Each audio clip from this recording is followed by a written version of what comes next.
컬리 쓰고 계세요? 저는 요즘 안 써요. 원래 썼었는데 전 오히려 쿠팡을 쓰거든요. 근데 다 컬리 쓰신다고. 컬리 쓰세요? 식품만? 과일, 뭐 고기. 아니 확실히 다르긴 해. 옛날에는 조금 비싼 감도 있다라고 생각했는데 요즘은 그렇게 차이가 난다라고 느껴지진 않아. 컬리 연어 맛있어요. 컬리 안 드신다면서요?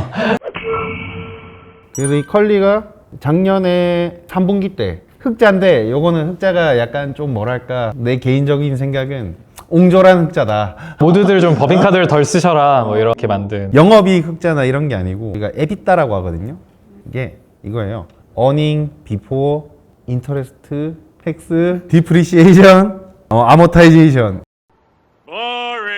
이게 뭐냐면 감가상각이라고 하거든요. 이게 결국은 옹졸한 흑자라고 한다는 게 뭐냐면 감가상각 같은 거를 아직은 비용이라고 고려하지 않은 상태에서 난 흑자다 이 얘기를 한 거예요. 완전한 영업이익에 그렇게 이제 기사가 떠서 원래는 월 100억 원씩 손실 나고 했었는데 이런 기사들이 떴다. 상장을 또 하냐 준비하냐 가치는 뭐냐 이런 얘기를 그럼 또 주식 방송으로 갈 것 같으니까 컬리 같은 경우는 사실 우리 처음처럼 이제 물류 샛별 배송부터 시작해가지고 신선식품 배송하는 거였잖아요.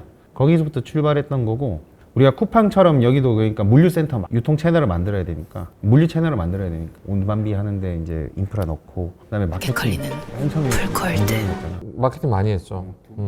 컬리 처음 나올 때도 전지현 쓰길래 난 깜짝 놀랐네. 물류 같은 거는 자동화 좀 하려고 계속 노력을 했고 이제 배송비 같은 거 줄이고 그다음에 마케팅비도 거의 한 40% 우리가 판매 관리비라고 하죠. 판매 관리비 비율을 10% 정도는 줄였다 하네요. 그래서 여기서 보면 물류비가 연간 600억 정도 절감을 한 것 같고 마케팅비도 150억 정도는 덜 썼네. 그리고 이제 컬리가 사실 예전에 그 샛별 배송으로 해가지고 물류 깔고 해서 거기까지는 잘 갔는데 그 다음에 이제 어떤 식으로 하면 너가 이제 개선을 할 거냐 비용 줄이는 것도 했지만 수익 다각화 이것도 좀 잘한 사례긴 하거든요. 컬리에서 갑자기 화장품 팔기 시작했을 때 사람들 다들 의아했잖아. 여자분들 타겟? 왜냐면 이 컬리가 보통 주부님들이 좋아하거든요. 깔끔하게 오고 신선하고 그러니까 이제 그런 분들이 이제 보시다가 화장품도 하나 쓱쓱쓱. 맞아요. 그게 보면은 나의 제품군이 얼마나 누가 많냐 나를 쓰는 사람이 그걸 분석을 잘한 것 같고 여성분들이 애초에 타겟이었기 때문에 내가 이제 그 여성들에 대한 풀을 많이 가지고 있으니까 화장품 하는 쪽에 제한을 하기가 훨씬 수월해서 뭐 다른 거보다는 갑자기 뭐 딴 걸 팔지 남자 향으로 뭐 팔진 않았을 거니까. 그리고 화장품이 결국 마진율이 높기 때문에 그리고 신선식품은 사실 유통기한 엄청 짧잖아요. 근데 화장품 같은 경우는 그거보다 훨씬 길지. 그러면은 부담 없이 내가 가지고 있는 유저들한테 팔 수 있는 거를 협상을 잘해가지고 고마진으로 가져올 수 있다. 그러니까 1순위는 사실 뷰티를 할 수밖에 없는 업이긴 해. 그 비율을 계속 매출 비중을 높이려고 확대를 했고 요즘은 뭐 별거 많이 팔더만. 뷰티만 하는 건 아닌 것 같고 공산품도 많이 팔고 그러니까 결국 플랫폼에서의 자기가 가진 그 자원을 잘 플레이어들한테 협상을 잘했다. 세팅 잘하고 나는 그렇게 생각할 수밖에 없죠. 그거를 할 수 있었던 거는 앞에 신선식품 하면서 여성들의 유저를 많이 모아놨다. 그런 거는 좀 저는 개인적으로 편했던 것 같아요. 뭐 네이버에서 뭐 욕실화를 사야 된다. 근데 욕실화가 엄청 많잖아요. 근데 그래도 나는 좀 깔끔하고 조금 돈 더 주더라도 괜찮은 걸 사고 싶다.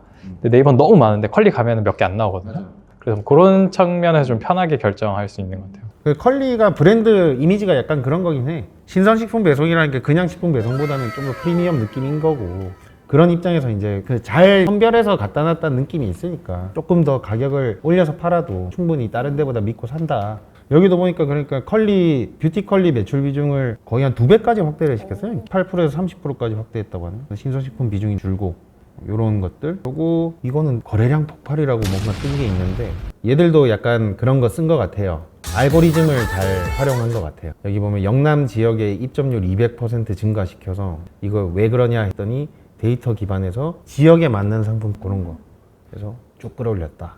영남 해가지고 객단가 많이 올렸다. 그 말에 데이터 활용을 잘했다. 쓸 수 있는데 사실 이제는 나는 컬리 그 다음은 어떻게 해야 될까와 어떻게 해야 되면 경쟁자들을 좀 봐야 되는데 얘들 경쟁자는 사실 쿠팡 그 다음에 쓱 뭐 이런 애들이거든요.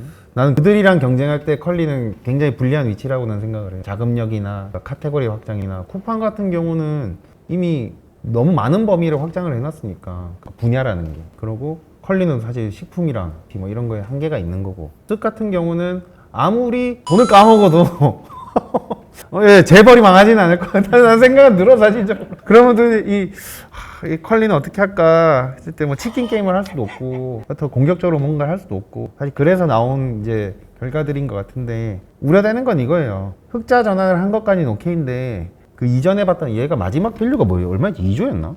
얘는 유니콘이잖아. 상장하면 그 이상의 밸류로 받기가 진짜 쉽지 않을 것 같은. 4조까지 갔어. 4조인데 이제 우리 이익 냈어요. 근데 그거 가지고 이제 쿠팡처럼 막 이렇게 확장을 할 수 있냐 했을 때 나는 진짜 물음표거든. 왜냐면 우리나라에 쿠팡이 2개가 있다라고 생각하면 그게 되지도 않을 뿐더러 되면은 밸류를 까먹는 거지. 지금 마지막 밸류는 24년 3월에 6천원까지 빠져있네요. 거의 막 4천억, 막 6천억 이 정도까지 밸류가 빠졌다고 하는. 한샘보다 하락률이 더 큰 것 같은데. 다행히 비상장이야. 계속 이제 상장을 하려고 하다가 철회했다가 막 이렇게 하는데 자기가 생각해도 이 밸류 못 맞추거든요. 그거 아니까는 그러는 거고. 그리고 이거는 나는 아무리 유동성이 좋다고 하더라도 이제는 그 밸류를 맞추진 않을 것 같아. IPO 간다고 하더라도. 근데 그 매를 한번 맞고 시작하는 게 좀 좋다고 생각 드는 게 비상장일 때는 밸류가 얼만데 밸류가 깎여가지고 올라올라 이렇게 하는데 오히려 상장되면은 계속 매일의 그 가치 평가를 받는 거잖아요. 그거 하고 나니까 이제 소카 같은 경우는 상장 전에는 밸류가 어떻고 이익이 어떻고 계속 그랬는데 이제 소카 가지고 밸류가 어째서 그러지 않잖아요. 그냥 한번 끊고 가는 거 좋지 않나. 그 스타트업 대표 입장에서 상장해 버리고 어쨌든 자금 조달을 유가증권 상장에서 하는 게 비상장 시장에서 하는 것보다는 편할 테니까. 컬리의 문제는 그 처음에는 기대감과 이제 콜드체인 이런 것 때문에 4조까지 평가를 받았는데 지금은 새로운 게 없어요. 성장 동력이 없다고 보여요. 더 이상의.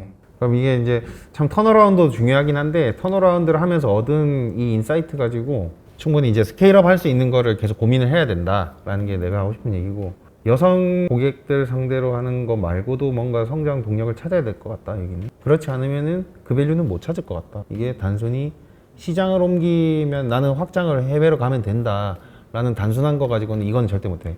사실 사스 같은 경우야 페인 포인트가 다 똑같고 이지가 옮기는데 용이해서 그렇지, 이거는 인프라 새로 다 깔아야 되고 다 해야 되는 거잖아. 로컬라이제이션이 아예 다 스팟마다 다르다고. 이거는 그런 모델이 아니야. 그냥 아이디어와 그냥 마구 던지는 이야기로 과일 바구니 선물로 받아보신 적 있어요?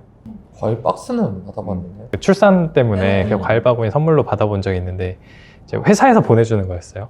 그러니까 어떤 회사의 총무팀은 계약되어 있든 어디든 이제 전화를 해가지고 어디에 보내주라고 했겠죠. 거기 쓰레기 같은 과일 바구니가 오더라고요. 근데 그 유인이 어차피 일회성이고 B2B 거래고 그러니까 이제 받는 사람이 그 회사한테 전화해가지고 이런 과일 바구니를 보내주는 게 어딨냐고 이러진 않을 거 아니에요. 맞아요. 과일 회사에 전화해서 내가 내 돈 주고 샀는데 이런 바구니가 오냐고 항의도 할 가능성이 낮잖아요. 그러니까 약간 쩌리들 좀 모아가지고 모양만 그럴싸해가지고 보내주는 것 같은? 정말 개소리.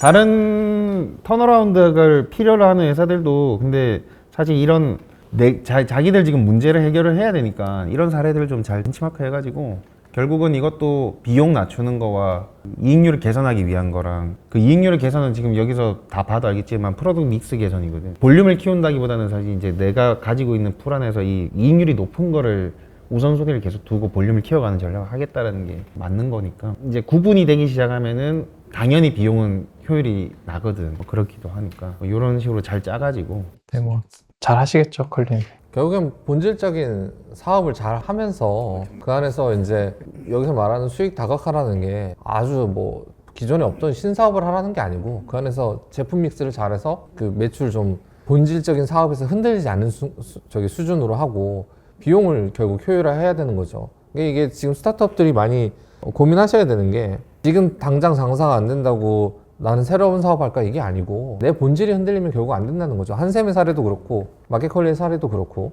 본질을 유지하면서 그 비용의 효율성을 해야지 새로운 뭔가를 하고 볼륨을 마구 늘린다고 지금 살아남을 수 있는 시장 아니죠. 한마디 하고 싶은 말이 있긴 한데, 어제 얘기하고 생각보다 회사들이 스타트업뿐만 아니고요, 내가 가지고 있는 영업 자료랑 이런 손익률 자료 진짜 조금만 신경 써서 관리 조금 하면은 이익률 개선은 돼요. 원래 다 비효율은 있어. 규모의 경제가 일어나고 이 돈이 도는 비즈니스 안에서는 비효율은 있을 수밖에 없거든. 그걸 쥐어짜냐 안 짜냐는 그 잘 관리하는 거. 근데 그 관리가 뭐 엄청난 폼이 들어가고만 해야 되냐? 그건 아니야. 진짜 템플릿 시트만 잘 만들어가지고 직원들한테 이렇게 관리하라고만 해도 그거 1년만 지나도 개선돼요. 그거는 내가 장담할 수 있어요. 실제로 그런 회사를 많고.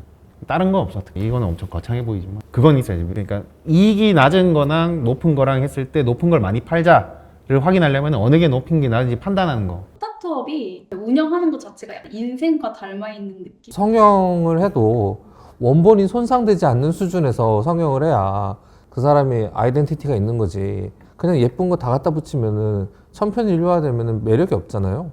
그런 게 이제 본질적인 가치에 있어서 흔들리지 않아야 된다는 거죠.